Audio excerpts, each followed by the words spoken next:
नमस्कार दोस्तों, स्वागत आप सभी लोगों का वापस हमारे YouTube चैनल पे आने के लिए। और 2024 में कहाँ पे इन्वेस्ट करना चाहिए उसकी सर्च कर रहे हैं हम लोग। तो क्यों नहीं ये सर्च ऐसी कंपनी से की जाए जिनका 20-25 साल का ट्रैक रिकॉर्ड है इंडिया में और आउटस्टैंडिंग इन्वेस्टमेंट मैनेजमेंट टीम है, जो कि process driven investment management team है। तो उसी टीम के एक फंड मैनेजर जो कि इनके लार्ज कैप फंड मैनेज कर रहे हैं, उनसे बात की जाए।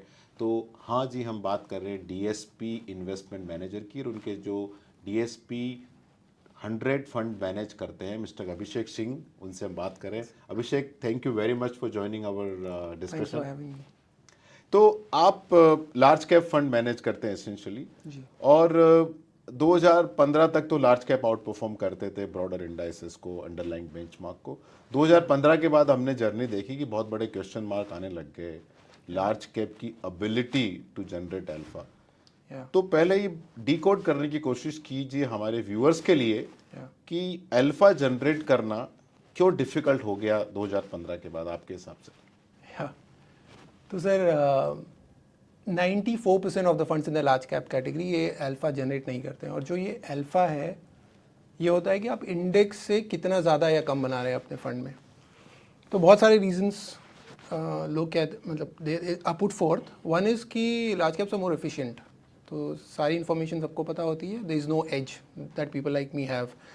वो थोड़ा गलत है, बिकॉज अगर आप देखें कि लार्ज कैप कंपनीज इंडिया में उनके स्टॉक प्राइसेस कितना मूव किए हैं एक साल के अंदर, जनरली वो इंडेक्स से ज़्यादा मूव करता है।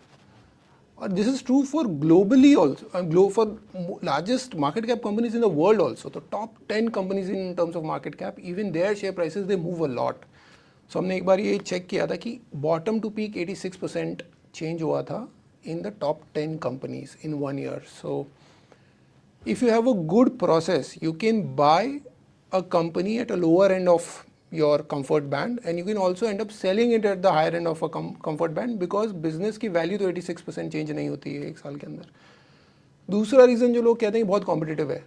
सो अगर डीएसपी अल्फा बना रहा है तो किसी से ले रहा है, बिकॉज एवरीबडी स्मार्ट, सब लोग they are process oriented, they are very smart people. But I think what gets missed out is that as AMCs on a combined basis we own just 9% of the market. बाकी 50% is with promoters who cannot diversify, who cannot hedge. 9% retail investors के पास है, तो they own as much of the market, individual investors, as us. तो I think ये reasons नहीं है. I think the challenge of the category is if you look at alpha बनाने के लिए दो चीज़ें ज़रूरी हैं। एक, आप benchmark से कुछ अलग करें, और दूसरा आप सही हो जो आपने अलग किया। तो जो पहली चीज़ है वो पता चलती है एक्टिव शेयर से। तो active share is a number that tells you how different your fund is from the index. तो हियर अभिषेक, एक्टिव शेयर का मतलब क्या है कि जैसे निफ्टी 100 जो लार्ज कैप फंड है उसको निफ्टी 100 से बेंचमार्क किया जाता है। Correct.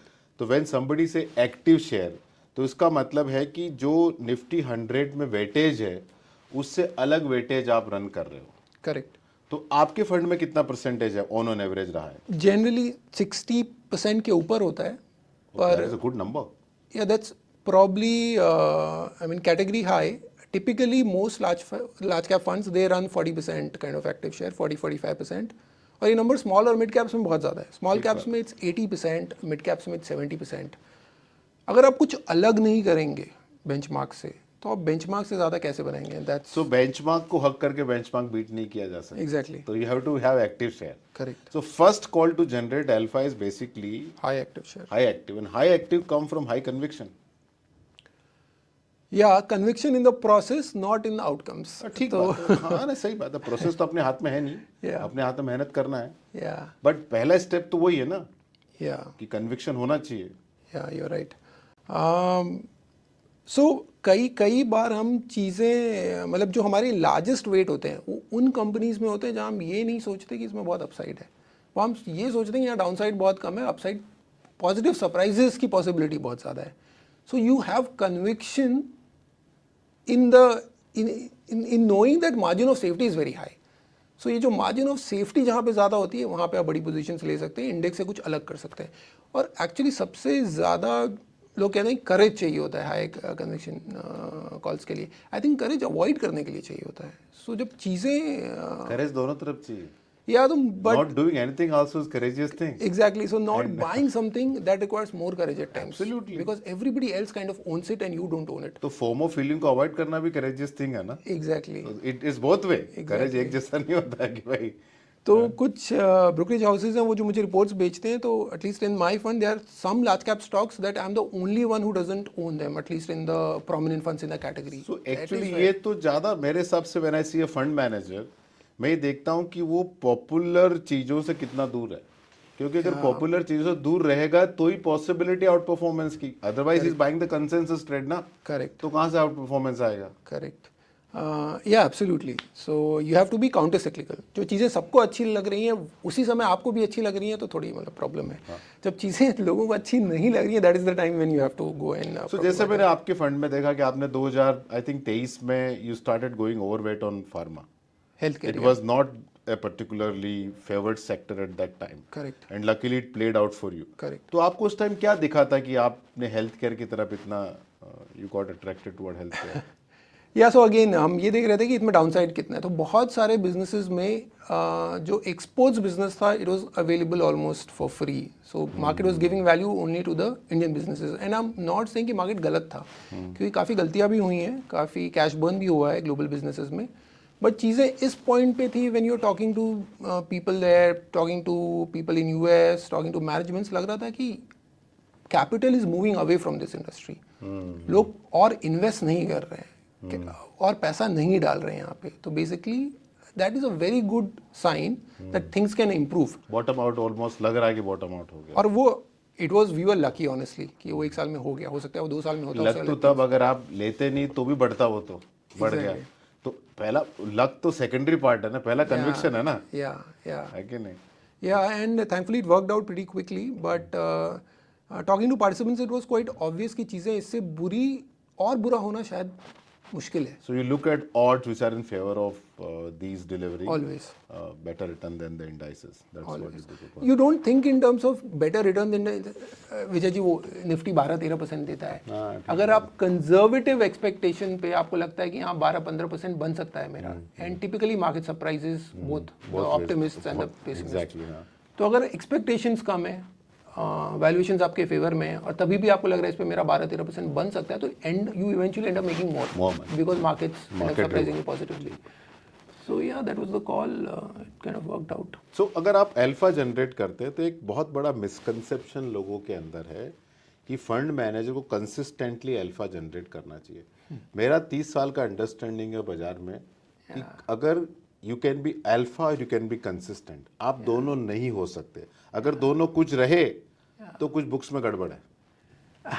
I mean I agree with you. हम लोगों से कहते हैं कि स्मूथ अल्फा जहाँ भी दिखे it's often fraud. Bernie Madoff for example had a very smooth alpha. और कभी कभी आप बहुत अलाइंड होते हैं साइकिल से. So some of these disruptive innovation funds and all they were very aligned to a cycle. But typically alpha lumpy होता है.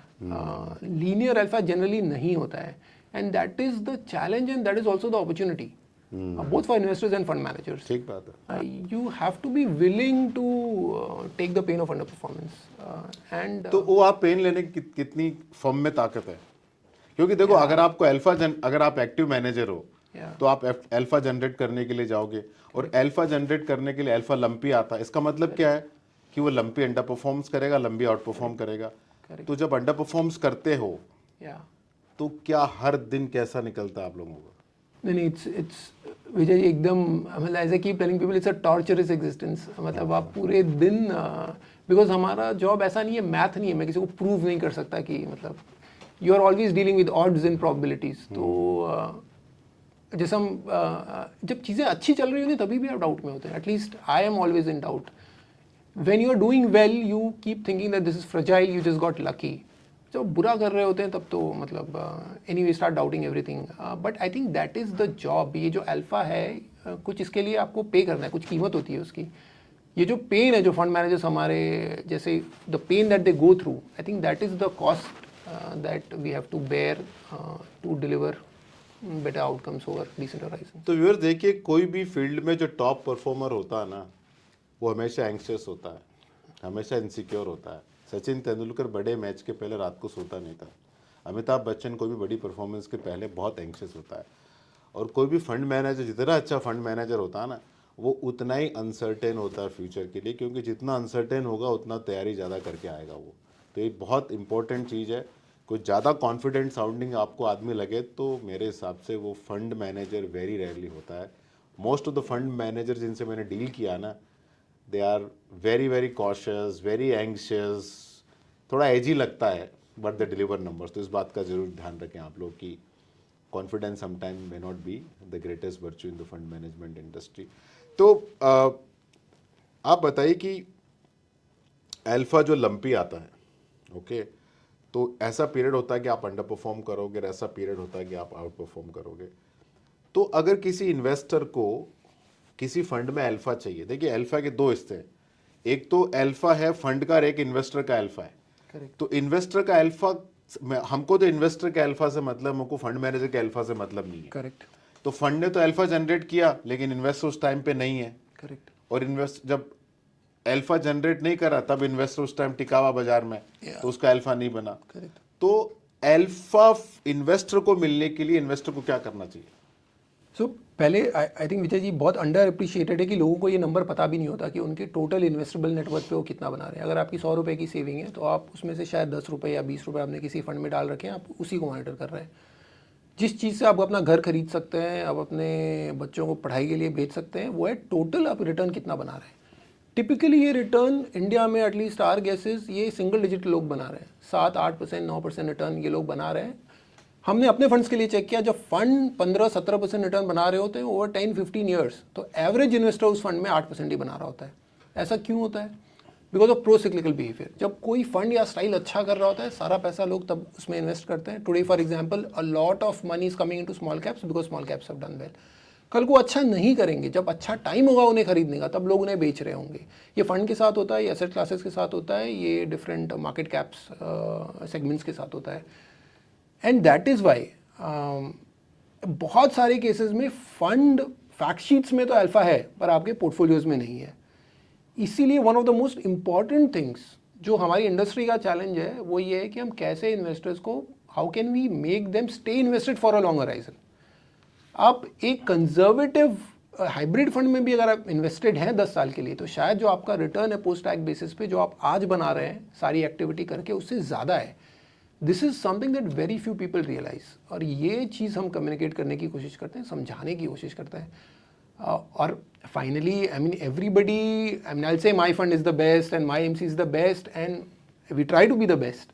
बट इन्वेस्टर के लिए जो ज़्यादा ज़रूरी है शायद कि वो सही एसेट एलोकेशन रखें और ज़्यादा लंबे समय तक के लिए जो भी उसका फ्रेमवर्क है उसे फॉलो करे, एक्टिविटी कम रखे, and then he will get better returns. The first thing you should do probably just check आप डबल डिजिट रिटर्न्स भी बना रहे हैं क्या, जो कि आप एक इंडेक्स फंड में भी इन्वेस्ट करके बना सकते हैं। A lot of people are not making those returns, that is our guess. तो दोस्तों आपने देखा कि India story is not your story, correct. Indian economic growth is not your economic growth, fund management performance is not your performance. आपकी performance है आप उस fund में कितना लंबे टिकते हो। कोई भी great fund manager goes through period of under performance and out performance. अगर आपको किसी फंड में अल्फा चाहिए तो सबसे पहला स्टेप है कि आप अच्छा फंड आइडेंटिफाई करो जिनका 10, 15, 20 साल का ट्रैक रिकॉर्ड है, उन्होंने अल्फा जनरेट किया, और बेस्ट टाइम उन फंड में तब है जब वो अंडर परफॉर्म कर रहे हो और बेंचमार्क के आसपास चल रहे हो। That is perhaps the best time. और जब भी आप कोई म्यूचुअल फंड ले, मेरे हिसाब से कम होल्डिंग पीरियड तो 10 साल होना चाहिए। आप जब रियल एस्टेट लेते हो तो आप 3 साल बेचते हो, 5 साल बाद बेचते हो, 6 साल बाद बेचते हो। जब आप गोल्ड खरीदते हो, बोला जाता है गोल्ड सबसे लिक्विड एसेट कैटेगरी है, बट वो 3 जनरेशन चलता है। म्यूचुअल फंड 3 महीने चल गया, नहीं चला तो आप बेचने निकल जाते हो। अगर आपका जितना कन्विक्शन, आपको रियल एस्टेट या गोल्ड ने आपका पैसा बनाया है, वो रियल एस्टेट गोल्ड ने नहीं बनाया है, होल्डिंग पीरियड ने बनाया है। अगर उतना ही होल्डिंग पीरियड का कन्विक्शन आपका इक्विटी में रहे तो equity will deliver much better, equity has deliver much better investment performance. और दोस्तों ये वीडियो सिर्फ और सिर्फ एजुकेशन पर्पजेस के लिए, आपको कहाँ इन्वेस्ट करना है कहाँ नहीं इन्वेस्ट करना है, प्लीज़ अपने म्यूचुअल फंड डिस्ट्रीब्यूटर से कंसल्ट करें।